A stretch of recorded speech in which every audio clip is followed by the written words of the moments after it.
Bonjour. Avant de commencer la lecture de l'Évangile, il me paraît important de connaître les bases. Je vais donc faire un récapitulatif vraiment très court de l'histoire biblique. Au commencement, Dieu créa le ciel et la terre, puis la végétation, les animaux et tout ce que l'on connaît aujourd'hui, ainsi que l'homme et la femme. Je vais lire le chapitre 3 jusqu'au verset 15 du livre de la Genèse. C'est le début de la vie catastrophique de l'humanité, mais aussi la première prophétie qui donnera le fil conducteur de la Bible, mais aussi celui de toute l'humanité.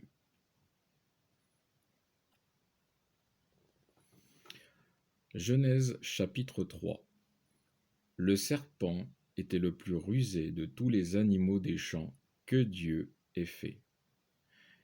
Il dit à la femme: Est-ce que Dieu aurait dit: Vous ne mangerez pas de tout arbre du jardin? La femme répondit au serpent: Nous mangeons du fruit des arbres du jardin. Mais du fruit de l'arbre qui est au milieu du jardin, Dieu a dit: Vous n'en mangerez point, et vous n'y toucherez point, de peur que vous ne mouriez.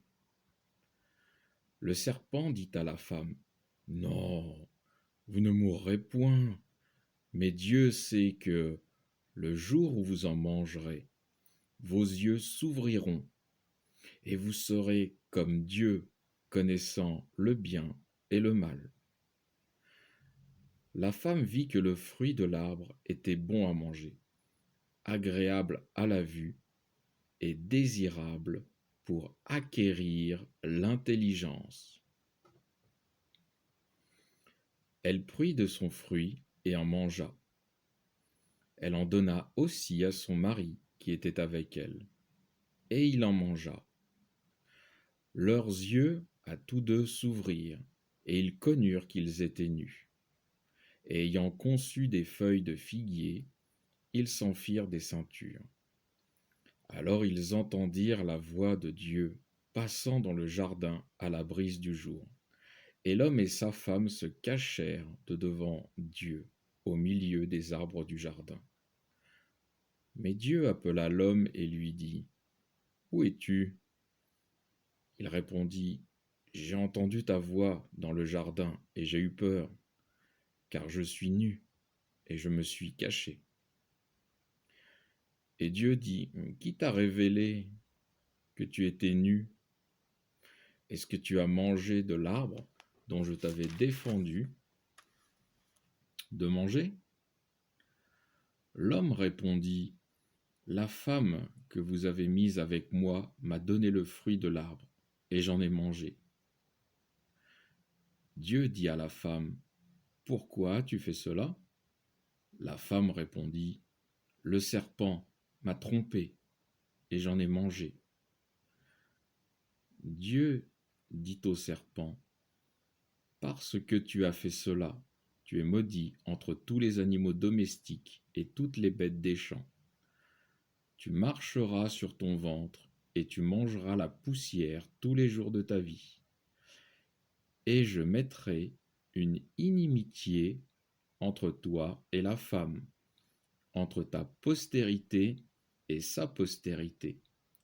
Celle-ci te meurtrira à la tête, et tu la meurtriras au talon.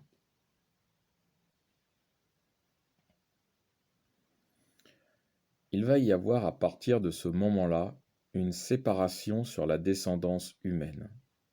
D'un côté, des humains faisant confiance au diable et voulant continuer de marcher avec lui sans Dieu, qui sont symbolisés par la postérité du serpent, et de l'autre, les humains voulant marcher avec Dieu, qui sont symbolisés par la postérité de la femme.